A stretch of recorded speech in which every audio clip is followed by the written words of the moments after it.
If you're an e-com brand, you already know you live and die by creative. But what kind of variety do you need to drive business growth? Let's talk about it today. It's all about creative. Welcome to Splash TV. My name is Sam. Now I'm gonna touch on ads first because I know as an e-com brand, that's probably 80% of the driving growth for you guys is advertising. Now with ads, I wanna stress the customer journey, how these guys see you from the first touch point to the second touch point, to the third touch point, to the fourth touch point, and then on what platform do they see you at, right? Do they first see you on a YouTube ad and then they get retargeted with a meta ad, or they first see you on a TikTok ad or a meta ad and then they get retargeted on a YouTube ad? Like, how does that work? So think about the first touch point. We've done things for different brands where we really had to think about, okay, what's the first message that we want to give these guys? And then what's the second message that we want to give these guys? Like, what's the third message that we give these guys? And then native to the platform, right? So we can just cross promote and retarget the way we need to do it, right? And there has to be variations of this stuff. You can't just shoot one ad and then that's it. There has to be about 4 versions of the first touch point, right? See the winner on that and then come back on the second touch point and hit them with a different message. So I want you guys to think about the journey of it, right? Like, you don't need to hit all the messages at one shot. The first ad could be a really curiosity type of ad, right? And then the second ad can be something a little bit more direct. And then the third ad on a different platform can be a completely different approach, right? It's just showing something completely different, maybe showing, not telling, right? We've done ads for a legging commercial, and we were hired to do organic content. So we were doing social media content, and we were doing a batch. I said, you know what, let's do a commercial. We're gonna do a commercial, but they were already running advertising with somebody else.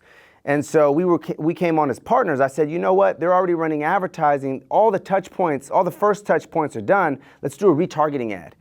So we did this shot where this woman was, going through her closet and then looks at these pair of leggings and was like, yeah, that's the one. Boom, she pulls it off the rack, and it was a Cara and Go, right? These leggings, you can do anything with these leggings, right? You can go to work in these leggings and then right to the gym. So that was the idea, but no way that would work if it was the first touch point.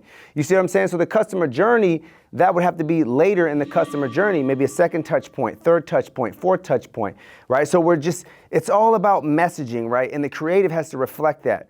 So make sure that we have creative that is within a customer journey. Think about how these guys are gonna see you and interact with your brand. And remember, brand is experience, right? It's these guys are getting to know you for the first time.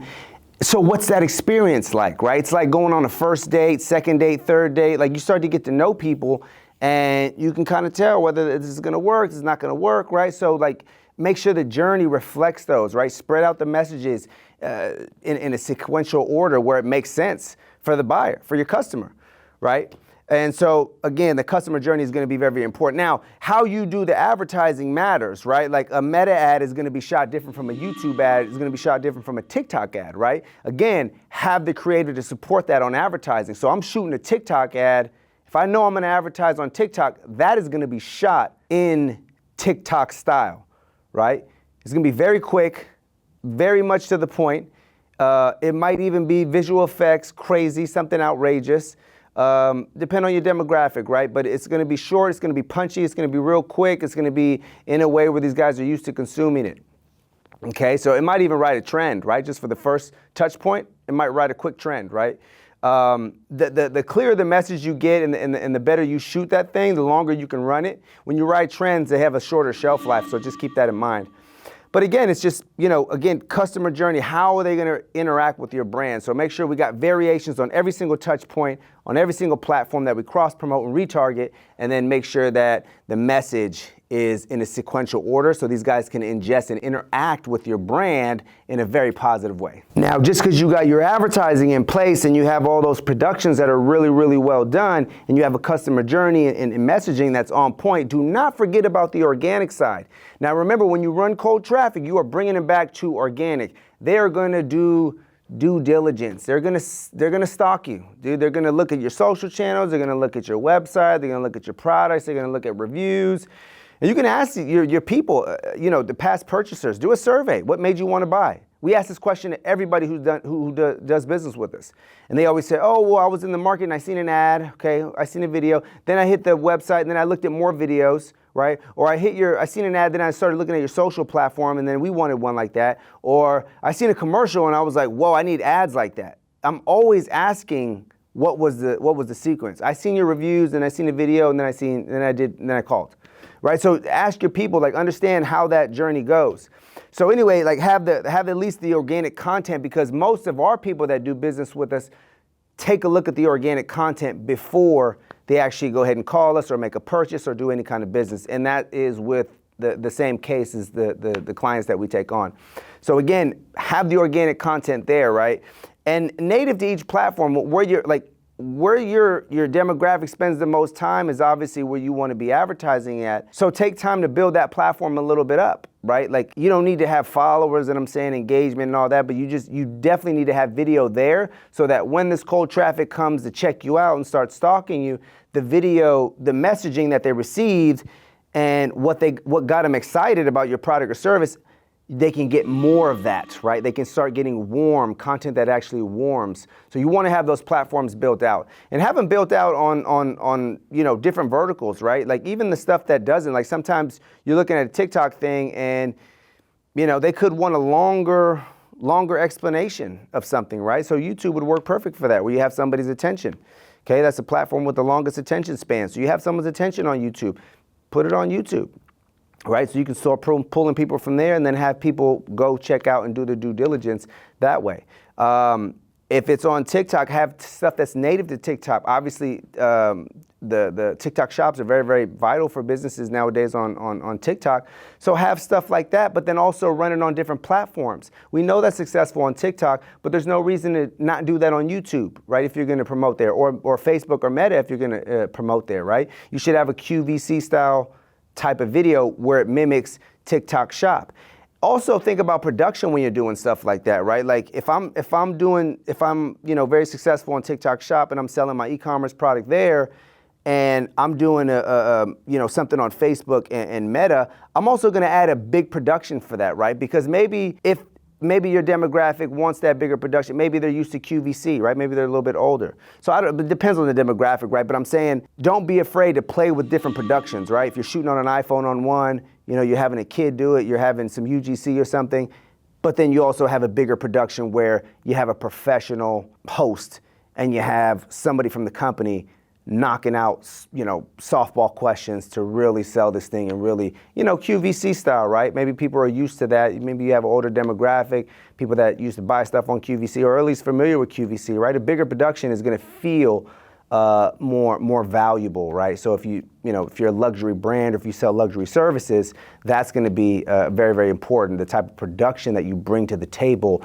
while still staying with the message that you have. Now, with that said, we also want to think about variety with organic as well, right? You should always have something like, what does your customer need to see, right? When they come back from cold traffic, what do they need to see to get warmed up to get closer to your brand or get excited about your brand or want to know more about your product or want to purchase your product or buy two or buy three or tell a friend, whatever it is, like what do they need to hear, right? And obviously having essentials, right? Brand stories and product or service videos and lifestyle stuff and video reviews, things like that. But also don't be afraid to go broad and kind of mix it in with not trying to go viral, but having broad appeal, right? Obviously staying on brand, but just having a lot bigger reach, right? Sometimes you need the stuff that just generates a lot of eyeballs and then they start taking, you get a lot of you won't necessarily make a lot of sales. Sometimes that doesn't translate into a lot of sales, but you do have people that will stay and start to get warmer to your brand as you start posting more stuff and the idea starts to grow on them and sales start to come a little bit later. So, let's say you have a gym clothes and you're selling gym apparel, right? Take gym apparel, put it on the model and have them jump out the airplane. Jump out of an airplane, do skydiving, right, with gym clothes. That's something crazy, that's something broad, that's something just wild, right? Just crazy stuff, right, that just goes really, really broad that everybody can share and do some crazy stuff with, right? Maybe have them do some crazy faces or maybe have them knock out or I don't know. But like I'm saying, just mix it up with some crazy stuff, right? Like don't be afraid to go in there. And I know we talk about not getting off brand a lot of the times, but As long as we're staying on brand, right? Like skydiving is obviously not not anything too bad, but or anything that can kind of get you off brand, right? But I'm saying things like that just have broad appeal where you can, have the potential to go viral and just kind of get mass appeal, right? So you want variety with your content. Don't just have the same kind of stuff. Have a lot of variety with your content in organic, have a lot of variety in your content with ads so that you can just layer and stack and cross promote and have video do what it's supposed to do, right? Video is the #1 consumed thing on this planet. E-commerce brands live and die by creative, so it has to be really, really smart and it has to stand out from the crowd. It's a very competitive market, whether you're in luxury watches to gym apparel. It's still all the same thing, because when you start running the same type of advertising, when you start copying and doing organic stuff the same way, everything starts to look the same, whether it's a watch or gym apparel, right? So we want to make sure that we can deliver in a way that's creative enough to actually get some eyeballs and then warm prospects and then grab cold traffic and then go ahead and generate some sales. So I hope this helped you. Again, my name is Sam. You guys need some help, 415-888-9658. You know where to find us at. Until next time.